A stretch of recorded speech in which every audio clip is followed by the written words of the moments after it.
you a woman in medicine feeling overwhelmed and disconnected from the personal fulfillment that you desire? You're in the right place. Join Doctors Joanne and Aaron as they rewrite the rules for women in medicine. Let's begin.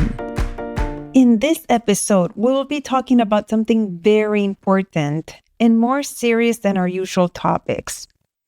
How do we protect our energy when there is so much negativity around us? In the news, politics, at work, social media, and in so many conversations, we really can't get away from it. Erin, I've heard you talk about filters to deal with this. What do you mean? How can you put a barrier between yourself and what is in your environment? And there are many things that are out of your control.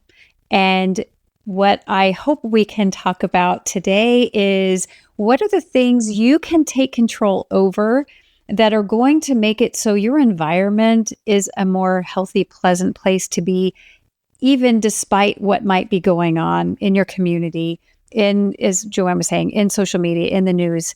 And what are the places you need to shut down or turn the volume off? Like if it's a hose of news coming in and it is a high volume, like a fire hose, can you turn it down so it's a little trickle? And that's what we're going to be talking about. How can you create a healthier filter? And one of the reasons this became so apparent to me was when I worked for 10 years in child abuse medicine. Every day there were really disheartening stories that me and my team were exposed to. And because I didn't have control, that was the job I chose to do. I had to then change the filter of the rest of my world so that I could continue doing that work for a full 10 years. And that meant I had to stop listening. I couldn't watch the news. I had to stop listening to NPR. I had to be very careful about the movies that I watched, the other conversations I had. And when we are sometimes surrounded by traumatizing information, for sure during the pandemic, this was happening everywhere you looked. And yet it feels like we're in another time where there's just one bad news after another. And so I would really like our listener to pay attention to what's the volume of the negativity coming in, who are the people that you're around, and can we help you create a better filter or a healthier filter to manage that for you to be able to sustain long term? This is so important. I love always saying, be careful of what you feed your brain with. And there's things that we can choose, like you're saying, we can choose to turn the TV on or off, or what news stations we go to on our phone. But then there's so many other things that we can control. You might be just watching something funny or with a patient or with a family member, and then things come up and there's our need to talk about all the things that are coming up, and it doesn't really matter because there's always something, and it's easy to get stuck in that external information and then feel like you don't have responsibility about your thoughts or your emotions and how you react and in your future. And I love what you're saying of kind of using the volume. I love that analogy because sometimes we cannot make it go away completely, but we can lower the volume or maybe zoom out and look at other things. So it's not just the negativity that's right in front of us. And Erin, can you create a distinction and tell us why is this particularly important for women in medicine? Many reasons. First and foremost, your job being exposed to patient care. For me, when I was in child abuse medicine, that was a subspecialty that was very traumatizing. You might find that if you're an emergency room physician, if you work in oncology, if you work in areas of medicine, they all have potential exposure to very difficult circumstances, or you might be exposed to hard conversations on a regular basis. And I would love for our listener to really own what is it that you're dealing with every day. And maybe things are going okay at work. Maybe it's at home. You're dealing with an aging parent, or you have a child with chronic disabilities or chronic health problems that you're dealing with. So really taking an inventory, like you were talking about, Joanne, episode, where is it? Episode 114, you were talking about taking a mid-year inventory. I'm going to encourage our listener, take an inventory of what are all the heavy things you're dealing with right now, and just give yourself credit for what you're dealing with. Working in medicine is hard. And when you can inventory and say, what am I dealing with right now? What's different? And how am I managing? Then you can do a better job of saying, okay, if I've got a fire hose of stuff coming at me because I work in a hard field such as oncology, where can I turn down the volume of negativity? And again, for me, I shut the news off completely. I have to balance, where can I get a reasonable amount of news without it overwhelming me? And I rely on my husband because he's not affected the same way I am. And I had a client who was just, it was like this black hole, and she just jumped right in the middle of it and just was consuming high volumes of the news and just getting so amped up. She wasn't sleeping at night, and she was doing great things, going to rallies and things to let her voice be heard. Yet the negative part of that was she was so consumed and overwhelmed, she couldn't even take care of herself by getting a decent night's sleep. And she had other complex things to take care of in her life with her own family's issues and running a busy medical practice. And that recipe was not adding up for her. And so we have to be really careful. I talk about the recipe of our life, where what's going in right now, and depending on that, if you don't have the ability to filter out some of that, part of it maybe you have to figure out, how can I build more resilience? Or how can I lean into help in another way? And yet what you do have control over, I would encourage you to use that, because simply adding fuel to that fire and just making it this raging inferno in front of you, it can get too hot, and we have to cool it down. So insightful of remembering what we can control and what we can't. And there's a thin line, and I love what you brought up of expressing ourselves and letting our voices be heard, and then also checking in. And of course, as a psychiatrist, I'm always thinking of, what is that doing to your brain? What is that? How is it activating your nervous system? And are you getting back to grounded? Are you able to get some of that information and then still come back to a calmer self, where you can get back to what's important and let other parts of your brain kick in and do what they're meant to do? And like you said, our fields are difficult, even when we're doing good work, even when we love it. Like, I always wonder and I'm a psychiatrist, I will never compare myself to an ear doctor or trauma surgeon or anything like that. But I sometimes wonder, like, what's going on inside my brain when I'm hearing so many stories back to back, right? Or what you were sharing, Erin, of working in child abuse medicine for so long, and we don't necessarily notice it because we're working, we're serving, we're coming from our hearts. But then it's even more important to really come back to center, to really come back to calming our nervous system and checking in. And again, like I always say, what are you feeding your brain, and can you control some of that within the circumstances, of course. And in talking about that, Erin, what are some things that we can do that can help, like you're saying, protect that energy and deal with these filters? Sometimes it's extremely simple. One of the stories I shared with Joanne before we recorded, I'm wearing 2 bracelets right now for those of you watching on YouTube. They're very special to me. One was given to me by my son and my husband from a trip they took to Venice. It's got beautiful pink beads. And the other, so that reminds me of my family and the love from my family. The other is a very simple beaded pink and purple bracelet that was one of the bracelets to choose from at the retreat I hosted in May.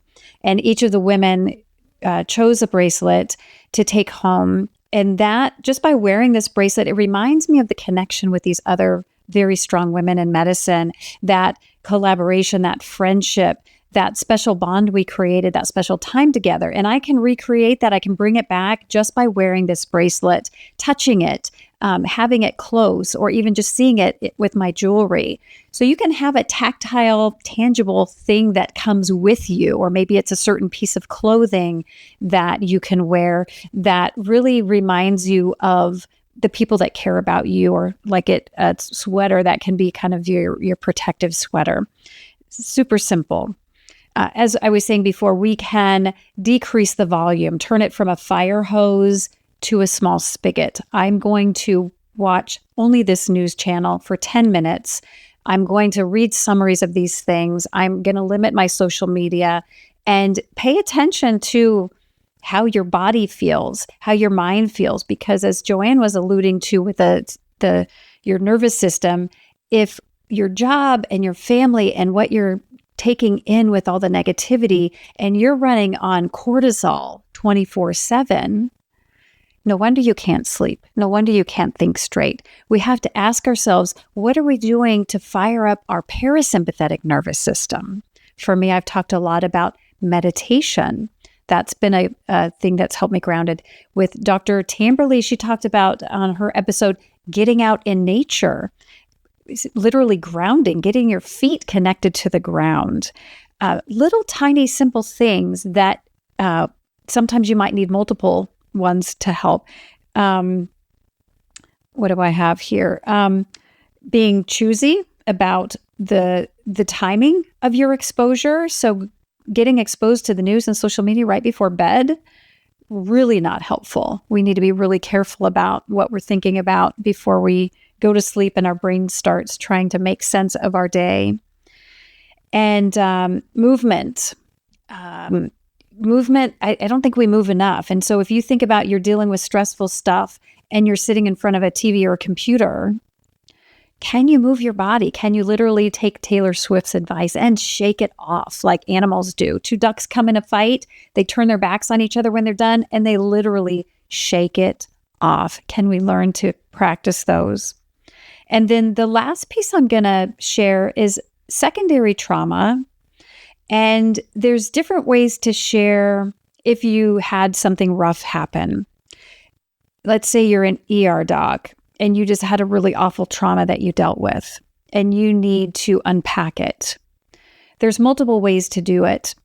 And sometimes by sheltering the gory details about what happened with that person you're offloading it, they can give you the same amount of support without then I call like vomiting all that negativity and all those gory details onto that other person. And now they're experiencing the same exact trauma you did when you were physically there witnessing all of those experiences. We can learn to filter how we pass off that information to others around us, and also how we receive that. If somebody needs to offload to you, can we help structure those conversations so they're just as supportive and yet they don't cause as much secondary trauma? And I did this all the time in child abuse medicine, where I didn't tell them all the details of what I just heard from a child's story, but I might say, man, that was a really tough evaluation we did, and maybe go on a walk and get rid of some of that energy. So these are just little ways, and maybe finding what resonates with you, our listener, in order to create kind of a tool belt of ways that you can create a healthier filter by limiting what comes in, addressing how it comes in, such as, again, using physical movement, debriefing with other people. And then again, what's the timing and the volume of what you're taking in? This is so powerful. I like to also add, kind of again with my psychiatry hat on, kind of adding to what you were saying, it's that it's not just filtering the content, it's filtering the energy, checking in, and whenever we're exposed to anything, really asking ourselves, how do I feel? Am I anxious? Is my brain spinning? Is it triggering other memories that are also negative? And sometimes we confuse feeling like it's important, like we're supposed to know. That's what I hear a lot. And the remembering important doesn't always mean urgent for what you need to absorb right now. So there might, like you were saying, and choosing the timing, because then it's also depends on what kind of day we've had already, what are our resources, and then recovering inputs. I love you saying that. There's something that's a little bit more specific. Maybe it's almost therapeutic. Like a lot of these things, we can take it back to cognitive behavioral therapy and a lot of psychotherapy, psychology, psychiatry concepts. And there's something called, like, it sounds funny, but it's cognitive inoculation, and it's almost like an exposure therapy. So if you are really inclined to, if we're talking about the news, or for example, if there's something that's work related that you know that you're going to be exposed, limit the exposure as much as you can, and then immediately after do something that's grounding.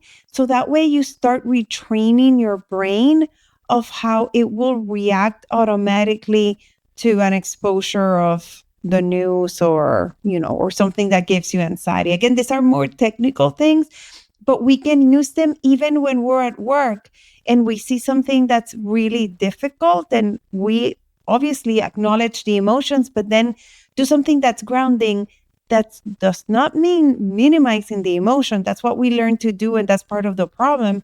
Is almost the opposite, is acknowledging it and then saying, okay, I'm safe, I'm grounded, and then using any of the things that you shared just to get grounded back. But this gets very personal, and I love what you're saying, and kind of going back to the important things here, that things happen, and there's so many things that are going on in the world, and it doesn't matter your political views.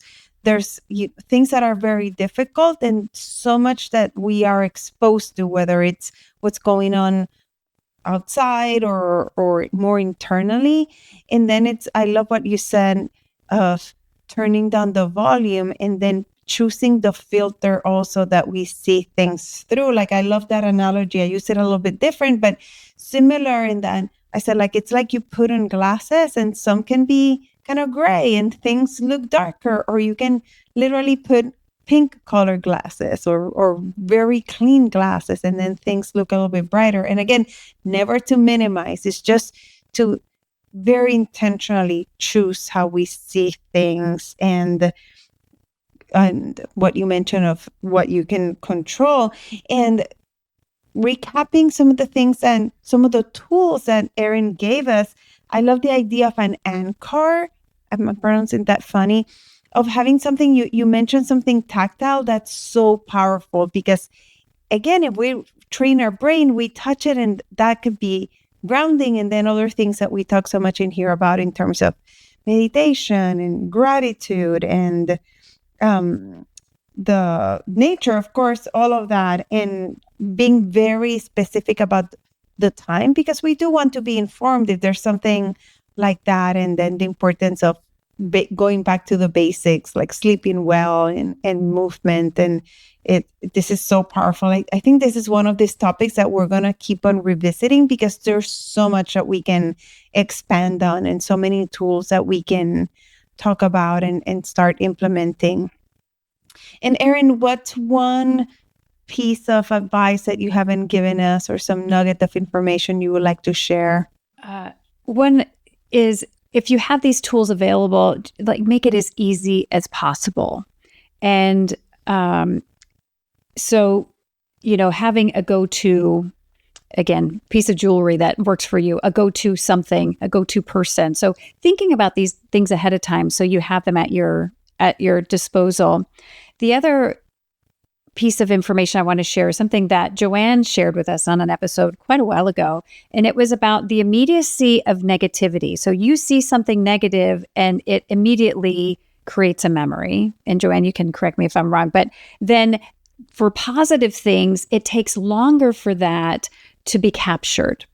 And so just a reminder that for one negative thing, you may need to spend 3 times or 5 times longer in something positive to help counterbalance that, and also lingering in those positive moments. Some patient just gave you a compliment, put your hand over your heart, go, wow, I really appreciate that. Thank you. And how many seconds is it? 10, 15 seconds, Joanne? To concrete that memory, and you need it there to overcome the negative things that are going on that may be out of your control. That's so neat. Thank you so much. And I hope that you all took as many notes as I did and find these tools very helpful. And with that, please stay tuned because our next episode is coming right up. Do you want exclusive resources and the opportunity to connect with us? Then visit createmeaninginmedicine.com now, where you'll dive deeper into how you can create meaning in medicine.